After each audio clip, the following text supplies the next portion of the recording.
O programa a seguir tem classificação indicativa livre.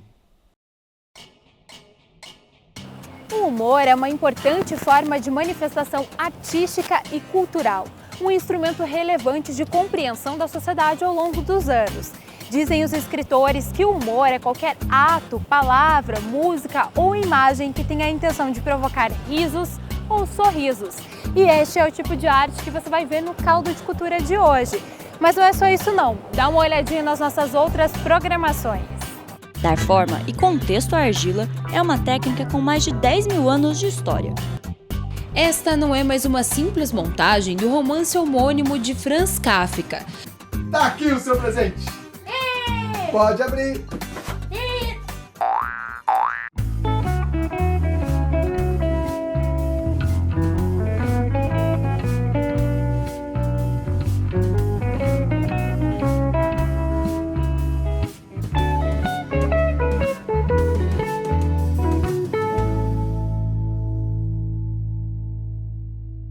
Você sabia que Curitiba teve várias revistas de humor na década de 20? Pois é, elas serviram para, de uma forma muito humorada, contar um pouco da sociedade da época. E você vai conhecer algumas dessas revistas agora.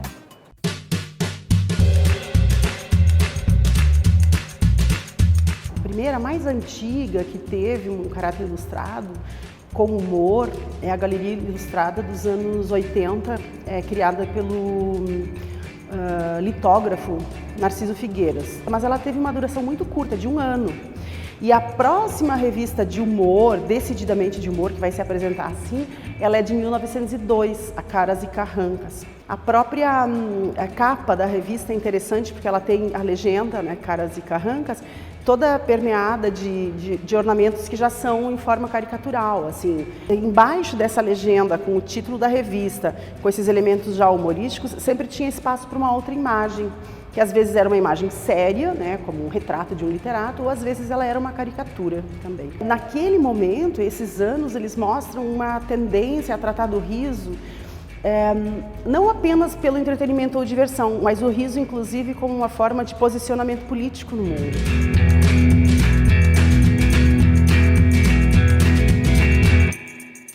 A revista Olho da Rua, ela surgiu em 1907, também iniciativa de um grupo de agentes do meio literário e cultural curitibano.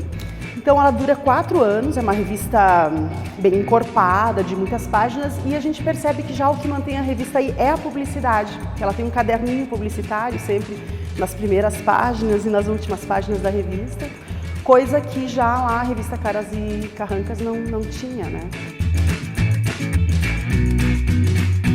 A revista Bomba é uma revista muito bonita, de ilustrações de muito boa qualidade, que circulou em Curitiba durante o ano de 1913. Ela é uma revista muito rica para pensar não só a questão do humor, do riso, mas também aspectos ligados ao processo de modernização da cidade de Curitiba, questões políticas, questões também culturais, da proliferação do hábito de ir ao cinema, por exemplo. As revistas, elas faziam parte, porque elas lidavam com essa ideia do urbano, do instantâneo, do flagrante, né? Então, faz parte dessa linguagem bem específica da época. Um dos grandes nomes da charge em Curitiba é o Seu Chichorro. Personagens como Chico Fumaço, Totó, Dona Marcolina fazem parte do imaginário da cidade. Nós estamos numa exposição aqui na Casa Romário Martins que reúne 126 obras, né, do Chichorro. Nós vamos conversar com o Vidal, que é o curador.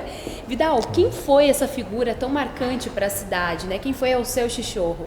O Seu Chichorro, ele foi um jornalista, em primeiro lugar. Ele foi fotógrafo, poeta, escritor e chargista.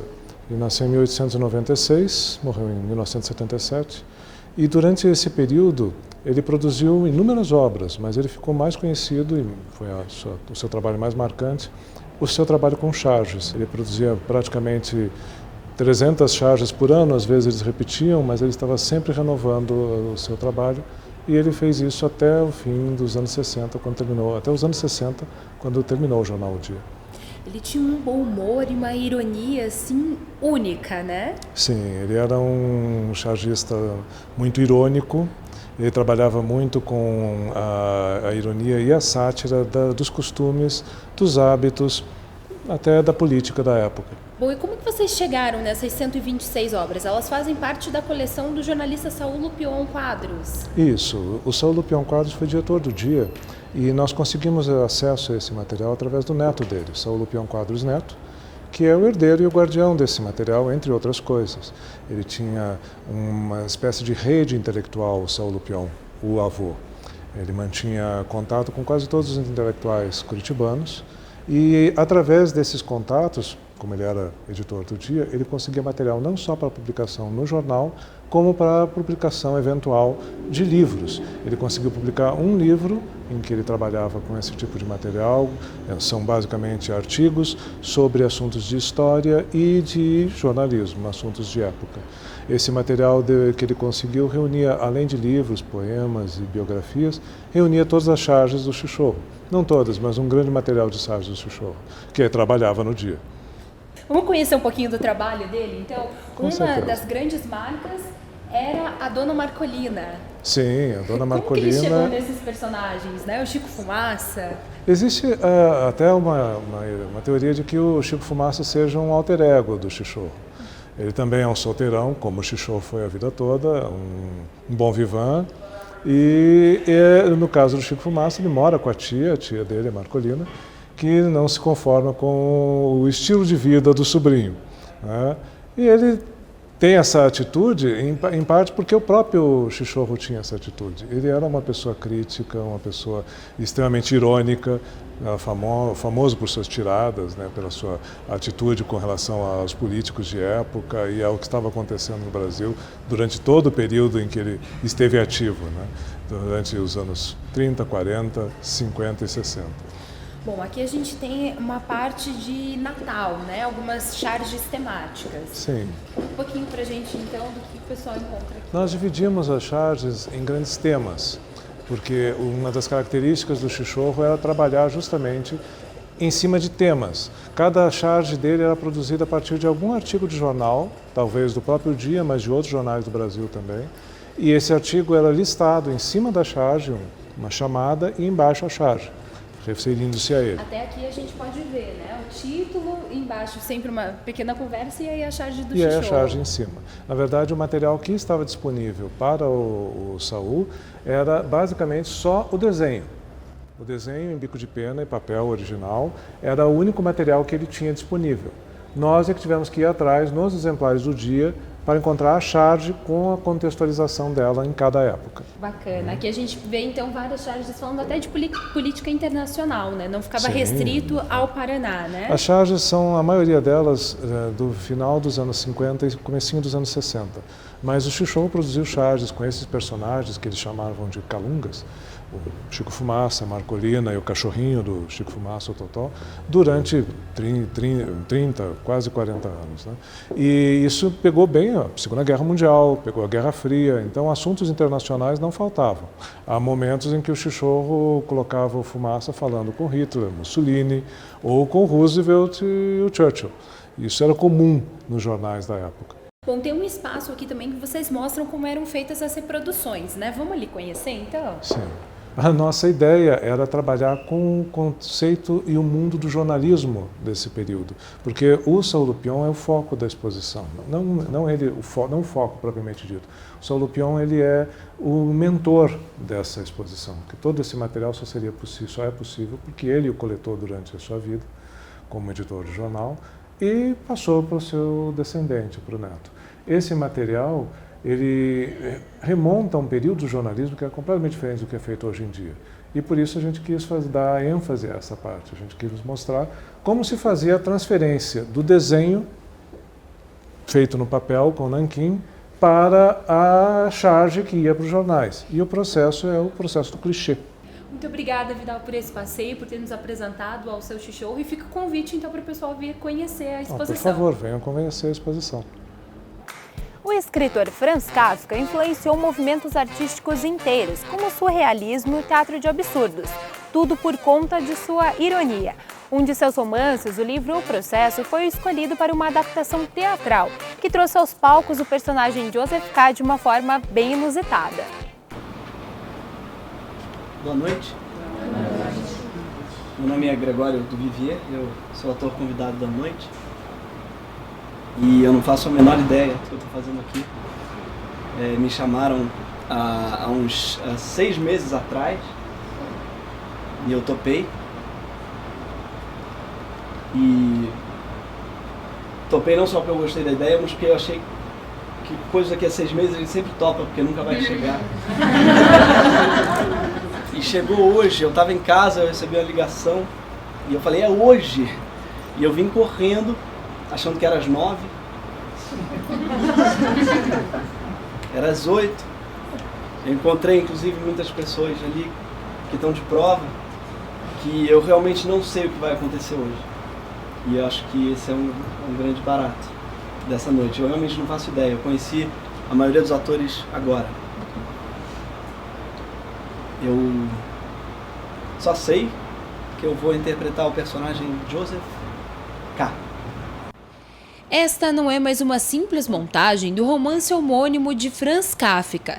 No espetáculo, a mesma sensação de desnorteamento que o personagem principal, Joseph K., experimenta é vivenciada pelos atores convidados, que precisam contracenar com o elenco da peça sem saber direito os próximos passos.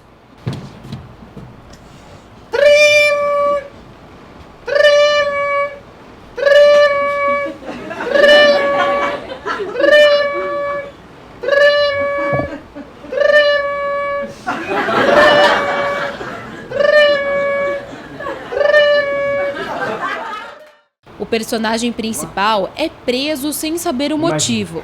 Joseph K. era tido como um funcionário exemplar, trabalhava em um famoso banco e tinha uma função de prestígio. Kafka achava os livros dele muito engraçados. Ele dizia que era humor, que era comédia. E isso aparece muito na peça porque são enganos, né? É como se ele tivesse conduzindo pequenos enganos dentro dos capítulos e se transformam em pequenos enganos cênicos na adaptação. E acaba, é um desafio, claro, mas acaba que você consegue perceber uma dinâmica dentro do Kafka que é teatral e transpor isso para a nossa peça e, ao mesmo tempo, perceber que há uma estrutura que você consegue manter o romance vivo, mesmo nessa estrutura porosa que a gente fez. A ideia de transpor o clássico da literatura para os palcos era antiga. A adaptação foi sucesso de público no Rio de Janeiro e tem o objetivo de atualizar a obra de Kafka. Não, tô bem. Esse lugar dele, né, a temática principal do Kafka, se a gente pode chamar assim, ela de alguma maneira dialoga com qualquer momento da história, da nossa história. Né? Então, acho que está sempre valendo trazer o Kafka para o palco.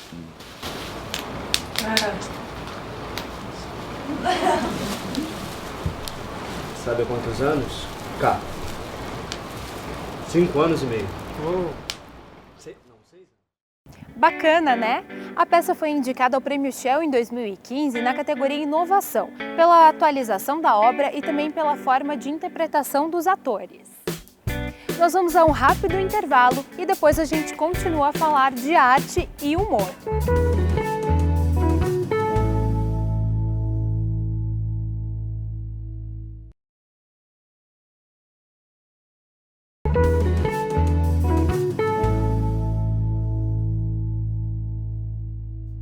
Estamos de volta e hoje falando de arte e humor. Agora a gente vai de música, então. O compositor Gilberto Mendes é reconhecido pela irreverência em misturar vários ritmos musicais. A Orquestra Filarmônica da UFPR fez um concerto em homenagem ao grande compositor. Uma mistura cheia de cadência. Assim como o humor marcava a vida do compositor Gilberto Mendes, os traços deste elemento são nítidos em suas composições, que unem toques de jazz, Schubert e até elementos de música de cinema de Hollywood da década de 40. Gilberto foi um dos nomes mais importantes do movimento concretista e foi escolhido para o repertório da segunda temporada da Orquestra Filarmônica da UFPR. O Gilberto ele era muito irônico, assim, então a apropriação das coisas ela acaba não ficando barata porque ela é sempre vista com certo distanciamento. né? E a própria mistura de estilos tem a ver com isso. Então, digamos, você está começando um jazz e quando você menos espera, você cai num aspecto minimalista que dá um certo distanciamento em relação à música. Então, com isso ele também conquista muita flexibilidade para poder trabalhar com elementos diferentes.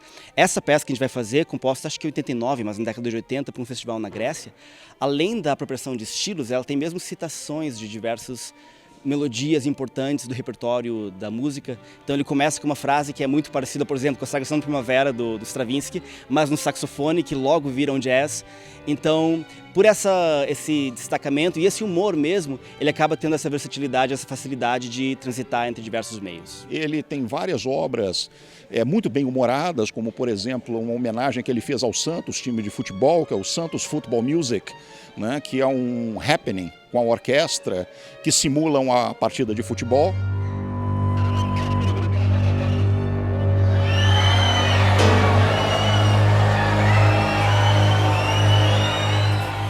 A vida toda ele sempre procurou um jeito muito bem humorado, né, de comunicar através da música. O compositor buscava romper com a música erudita. Ele fez parte do Manifesto Música Nova, que procurou dialogar com outras vertentes. Embora ele tenha começado, como muitos da geração dele, dentro do movimento nacionalista, ele estudou com Cláudio Santoro, que era um importante compositor desse movimento, ele adquiriu mais importância quando ele foi um dos signatários do Manifesto Música Nova, na década de 60, em que se advogava a necessidade de dialogar com a música no mundo inteiro e também com novas vertentes, não só, digamos, da arte erudita, mas também com coisas de música popular. Então, como muitas outras figuras da época dele, o Rogério Duprat, dialogava muito com esse mesmo movimento que no final dos contos é uma antropofagia, né? É o que um pouco o Oswald de Andrade já tinha colocado na década de 20, de assimilar tudo que tem no mundo e dar de volta uma coisa que é nossa. Além de Gilberto, o concerto também trouxe músicas de outros compositores do século XX. A formação musical na Orquestra Filarmônica da UFPR vai além de ensinar a prática de orquestra, está na formação de público e na popularização da música contemporânea.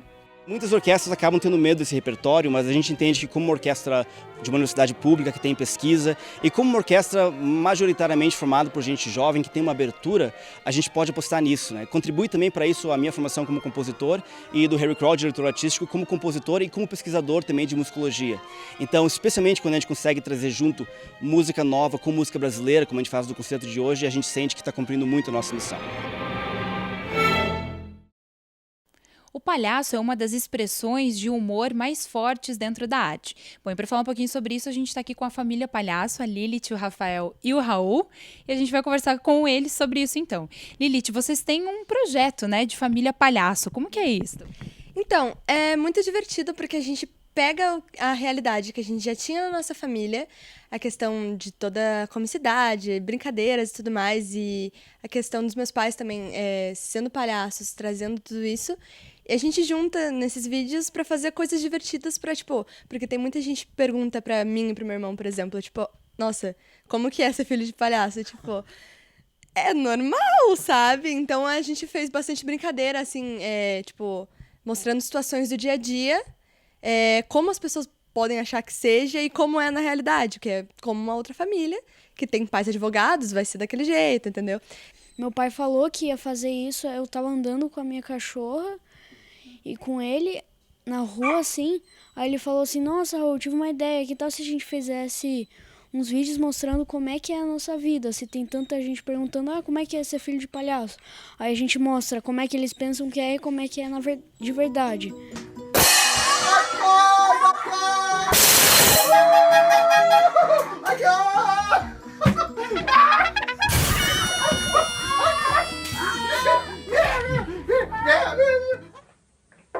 Filho, acorda. Filho, acorda. Ô, filho, vamos, cara. Não quero ir pra escola. Mas hoje é sábado, piá.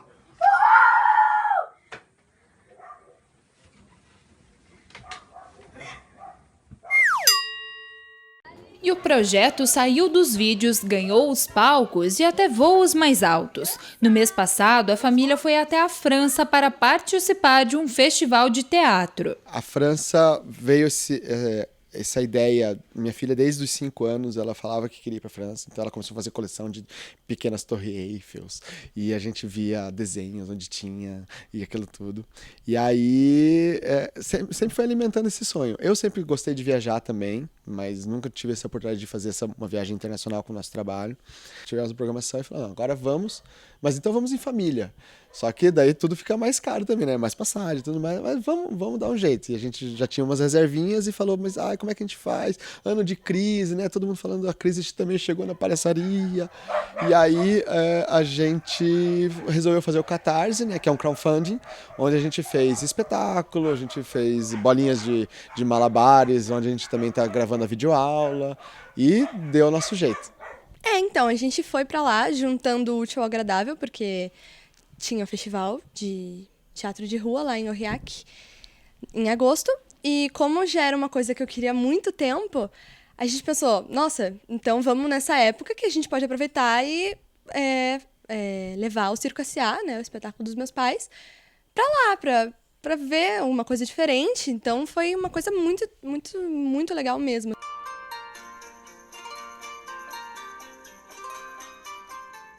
Feliz Natal!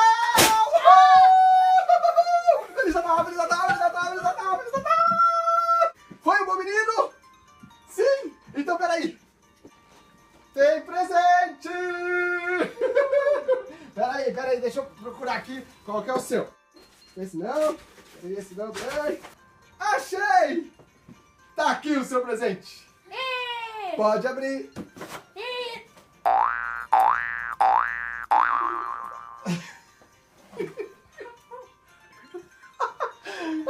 Feliz Natal! O palhaço, ele é uma forma bastante peculiar, assim, e que a característica dele, pra mim, pelo menos, ele é muito fascinante, porque você brinca com algo que é muito interno, digamos assim. Às vezes a gente tem aquela coisa do personagem ser algo, né, que vem de fora pra dentro, e o personagem do palhaço, que eu não digo nem que é um personagem, é uma persona, ele te dá a possibilidade de você brincar com todas as idades, com todos os povos, com tudo. Não que o teatro como um todo não faça isso, mas ele tem esse fascínio, essa coisa de ser... Ele é um arquétipo, né, muito antigo, então ele tem um espaço muito importante no humor e no teatro como um todo. Cerâmicas como forma de expressar sentimentos. Esta é a proposta do 5º Salão Nacional de Cerâmica no Museu Alfredo Andersen. São 33 obras que trazem cores e formas impressionantes. A cerâmica é o material artificial mais antigo manuseado pelo homem.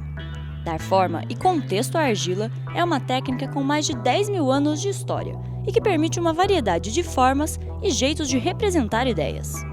A argila, quando umedecida, se torna muito plástica. Após a secagem, a peça moldada é submetida a altas temperaturas. Conforme também o tempo de queima, é gerado maior ou menor rigidez. É isso que faz da cerâmica uma das mais desafiadoras e interessantes formas de arte. A base, o material da cerâmica é a argila. Só que nós temos argilas de diferentes procedências, que aguentam temperaturas distintas, que têm cores diversas, a palheta de cores é imensa. E você tem acesso a essa arte milenar na 5ª edição do Salão Nacional de Cerâmica, que esteve em Curitiba. Sendo um dos principais eventos de arte no Brasil, o salão vem consolidando a promoção da cerâmica contemporânea. 159 artistas enviaram propostas e 20 foram selecionados. Além da variedade de tamanhos e técnicas, a exposição levanta questões sobre temas muito presentes no nosso cotidiano. As temáticas mais emergentes foram a violência, né, que é uma coisa na qual nós estamos imersos, e aí está implícito a violência prioritariamente contra a criança, né, abuso, a questão da ludicidade, que também se apresenta em várias obras. Nós temos a questão de gênero, onde a própria artista se apresenta a figura feminina como um animal, ou apresenta a lide da mulher em relação aos instrumentos utilizados na casa, né? E o trabalho do júri não foi nada fácil. Os critérios para a seleção das 33 obras inéditas envolveram criatividade, originalidade, limpeza formal e a boa execução técnica. Puxadores de Tensão, de Eduardo Luiz de Freitas, foi o primeiro premiado. No geral, as peças de cerâmica começam como uma ideia na cabeça do artista, mas o manuseio da argila vai tomando identidade própria com o decorrer do trabalho. Puxadores de Tensão foge das mãos do artista e o público se torna dono do trabalho. Esses puxadores, o martelo, né? E essa relação do que é flexível, do que é rijo. Quando ele posiciona o martelo mole ou a almofada, que visualmente se apresenta como alguma coisa extremamente macia, mas não é, porque é feita de cerâmica e pintada com ferrugem, né? Com a cerâmica, é impossível uma peça sair igual a outra. A artista Tânia Resmini, de Porto Alegre, fez também um trabalho muito peculiar. Utilizando a porcelana, fina e de aparência muito delicada e sutil, mal sabemos o trabalho que o material dá. Com um conjunto de obras esquinas, Tânia revela leveza, mas também dureza, simetria, mas também desequilíbrio. Nós temos placas, nós temos sólidos ocados, nós temos cordéis finíssimos, nós temos cores distintas, como eu já falei, matérias distintas, a própria porcelana, que também está na categoria de cerâmica, né? Então, é uma alquimia, é uma coisa que não tem fim. Como a argila, o salão vem se moldando e se adaptando ao longo de sua existência. Por 30 anos, o salão era paranaense, se expandindo nos últimos 10 anos para a realização em caráter nacional. Além delas fazerem, muitas vezes, a sua produção para o salão, tem aqueles artistas que já têm a sua produção e que, de repente, gostariam de expor num evento. Então, um evento da magnitude do salão, um evento nacional de cerâmica, realmente atrai os ceramistas, os artistas em geral. Então, realmente é um processo significativo aí em âmbito nacional.